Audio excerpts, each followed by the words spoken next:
natureza com biodiversidade rica, patrimônios históricos e religiosos. Tem ainda centros de saúde e de educação, além de segurança pública. E moradores orgulhosos da história da região. É a Nordeste de Juiz de Fora. São aproximadamente 39 mil habitantes, mais de 20 bairros nas regiões de Santa Terezinha, Bandeirantes, Grama, Filgueiras, de acordo com o IBGE e a Prefeitura de Juiz de Fora. 82 hectares de área de proteção ambiental.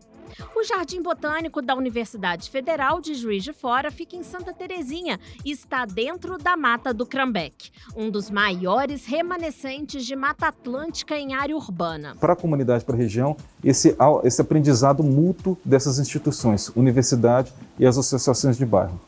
Além disso, eu acho que para a comunidade do entorno, tem uma própria questão de memória. A gente sempre recebe visitantes aqui da região, muitos, que falam, quando eu era pequeno eu vinha, nadava no rio, eu vinha e chupava jabuticaba, pitanga, manga, eu vinha e tirava um açaí. A universidade está aprendendo com as associações de bairro e eu acho que as associações de bairro estão aprendendo com o Jardim Botânico.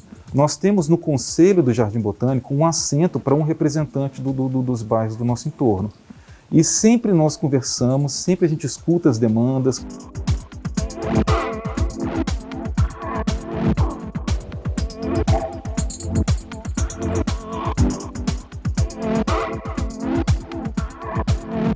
A mata traz qualidade de vida para a cidade. No passado, algumas espécies foram plantadas para servir ao curtume da família Crambeque. Depois, veio a ser um cafezal. Toda essa região que é conhecida como a Mata do Crambeque, ele foi idealizado para ser uma plantação de primeiro uma planta que se chama acácia, que é muito grande, que na realidade produz muito tanino, que é a substância química utilizada nesse curtume. A mata já esteve ameaçada pela especulação imobiliária e foi uma ação da sociedade civil com a Câmara Municipal que resultou na proteção da área. A mata privada se tornou pública com a compra do terreno pela UFJF. O Jardim Botânico hoje ele é fruto de uma conquista da sociedade juizforana, né? Uma conquista do direito de uso, de acesso a toda essa biodiversidade maravilhosa que a gente tem aqui. A região traz história. Na rua Alencar Tristão, o casarão e parte da fazenda da Tapera do início do século XVIII. O bem tombado está no trajeto do caminho novo da Estrada Real. Ouro e pedras preciosas passaram por lá em direção ao Rio de Janeiro antes de ir para Portugal. É também na região Nordeste que encontra-se uma das riquezas de Juiz de Fora. Construída pela Polícia Militar em 1920 e tombada como patrimônio histórico-cultural em 1999, a Capela de Santa Terezinha é um templo de pequenas dimensões e de fachada simples. Mas quem conhece seu interior afirma que a riqueza está nas pinturas murais lá dentro. A nossa equipe não pôde entrar por motivos de segurança. A capela encontra-se fechada desde 2011. Em 2018, a PM de Minas Gerais fez uma doação de uso por 100 anos para a Arquidiocese de Juiz de Fora. E existe um projeto de restauração da capelinha e do seu entorno. Quem tem uma relação afetiva, familiar com a Capela de Santa Terezinha, aguarda pelo restauro. Então ela tem uma história a contar e vários militares também utilizaram, várias missas no dia de domingo, né? Várias pessoas até casaram aqui. Então a gente sente, por não ter essa utilização, né? Infelizmente a gente teve que tomar essa decisão em 2011, por questões de segurança, né? Mas a capela é um patrimônio realmente a ser, né, manutenido, a ser utilizado quando possível, né? O avô do coronel foi um dos policiais que idealizaram a capela. Foi na capelinha que as bisnetas Rafaela e Isabela foram batizadas. Alguns militares tiveram a ideia de construir essa capela para atender, né, os familiares, né, os cultos, as missas e ao longo do tempo ela foi atendendo. A capela precisa de obras e encontra-se tomada por pombos. A comunidade me procurou na época e expôs vários problemas que estavam sendo enfrentados, né? Questão de manutenção, né? De restauração, tendo em vista que ela já era um patrimônio já tombado. E nós resolvemos realmente fechar porque estava tendo um pouco de risco, né? Daqui a pouco vamos falar sobre o comércio e os moradores da região Nordeste.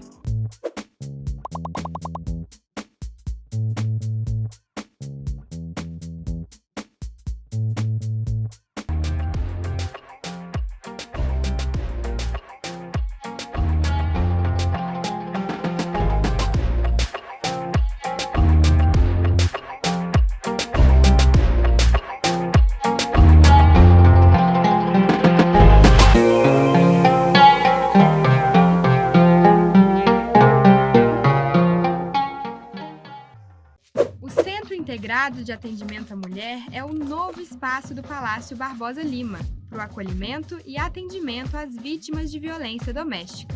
Tem serviço psicológico, orientação e encaminhamento jurídico. O programa apoia mulheres em vulnerabilidade, oferece ajuda para a superação da situação e contribui para o fortalecimento pessoal. Lembre-se, você não está sozinha. CIAM, Centro Integrado de Atendimento à Mulher, é um projeto da Câmara Municipal de Juiz de Fora.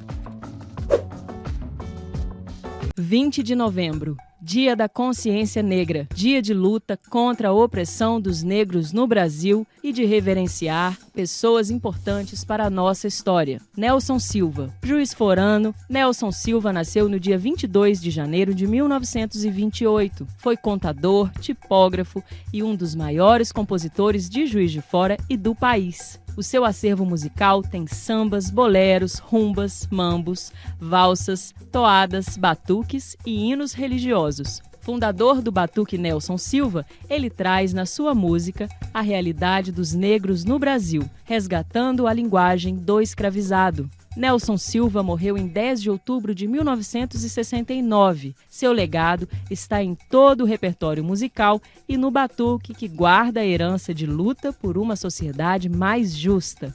20 de novembro, Dia da Consciência Negra. Racismo é real. A luta contra ele também precisa ser.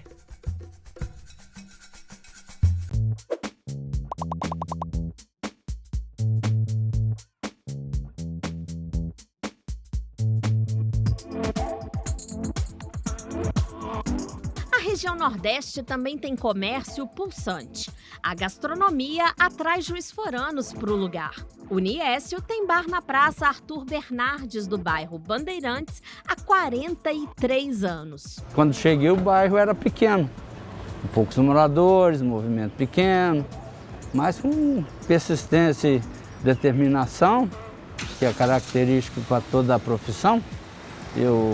A minha filosofia de trabalho é essa e assim fomos caminhando. O Niécio veio de Coronel Pacheco para Juiz de Fora com 18 anos e tem pelo Bandeirantes um grande carinho. Aqui ele se casou e criou os filhos Décio, Lucas e Rafaela. A história do bairro está nas paredes do bar. E naquela época não tinha padaria, não tinha farmácia, não tinha açougue, não tinha nada disso. Tinha um mercadinho pequeno. A igreja estava começando a ser construída, tanto que a missa estava sendo realizada ali, um negócio, um tablado ali da antiga aviação Santa Luzia, hoje Ansal. E quando eu cheguei, que eu vim para essa loja aqui, o esgoto vinha aqui a céu aberto praticamente. Aquela rua lá da Sabino lá, tinha uma pinguela ali, o pessoal para ir para as casinhas que moram lá no alto do morro, tinha que subir no meio do pasto. Não tinha rua, não tinha nada. Com o prefeito Melo Reis, atrás aqui passava o córrego, que é o córrego da Tapera que eles falavam. Aí ele veio, canalizou o córrego, centralizou a captação de água pluvial, hoje passa tudo subterrâneo e vai até depois da rua Sabino Francisco de Barros ali. Mas a ideia dele, o projeto dele, era canalizar até Santa Terezinha, até no Rio. Mas infelizmente... A gastronomia carrega tradição. A asinha de frango é um petisco produzido pela família e conquista moradores de outras regiões. A gente comprava pescoço, comprava asa, comprava coxinha, para poder fazer um produto de venda mais barato e que pudesse almejar uma margem de lucro maior. Aí, mas o que todo mundo gostou mesmo foi da asinha. Aí a coxinha e o pescoço eu tive que descartar. Prestes a completar 90 anos, a dona Leontina é a memória viva do bairro Grama. Ela mora na mesma casa onde cresceu e depois criou seus 3 filhos. Ela pensa no futuro do Grama, mas também conhece a origem do bairro, pelos relatos que ouvia dos avós. Grama já se chamou Mussungê. Lugar grande, quer dizer, bem grande, com tudo de grama, que esse pessoal que vinha da Zona da Mata com os burros trazendo mercadorias, parava ali. E diziam eles que, quando passava por essas cidades aí do interior da Zona da Mata, perguntavam para eles: para onde vocês vão? Nós vamos parar na Boa Grama, que era grama. A moradora ilustre é grata pelas escolas e faculdades que chegaram na região. Ela conta que quando criança não tinha ônibus urbano no bairro, o que dificultava a conclusão dos ensinos, que tinha que ser no centro da cidade. A gente dependia dos ônibus que vinha de fora, de Rio Novo, de Ubá, de Piau. E eles chegavam aqui, nunca às vezes tinham um lugar para nós. Eles banavam o dedinho, sabe? E quando eles faziam isso, é porque não tinha, estava cheio. A chegada dos hospitais João Penido e Ana Nery ajudaram o bairro a crescer. O hospital, ele empregava mulheres e homens. Então, com a maioria, tudo trabalhava o homem, trabalhava a esposa, trabalhava o filho, tudo no mesmo lugar. E aí, Grama foi embora. Isso aqui ele loteou no instante, esse pessoal todo funcionou João Penido, tá? Então, começou todo mundo a construir, sabe, todo mundo ter sua casinha, todo mundo ter seu carrinho, graças a Deus. Religiosa, Dona Leontina tem saudades da antiga festa de São Pedro, que acontecia na igreja de Nossa Senhora das Dores. Mas ela vibra com o crescimento e melhorias do bairro. É a memória de uma região que tem história de festas e que ainda é uma porta de entrada para Juiz de Fora. Tinha a venda do meu pai aqui, tinha mais 2 vendas ali embaixo, que era do seu Juca Rocha, né? E venda do seu Lindolfo Gomes, e venda do seu Antônio Fregulha, seu Nico Fregulha, lá embaixo. Então eram as nossas vendas. Mas então essas vendas vendiam de tudo. Tudo aqui na Grama, né? Graças a Deus, a gente não falta nada.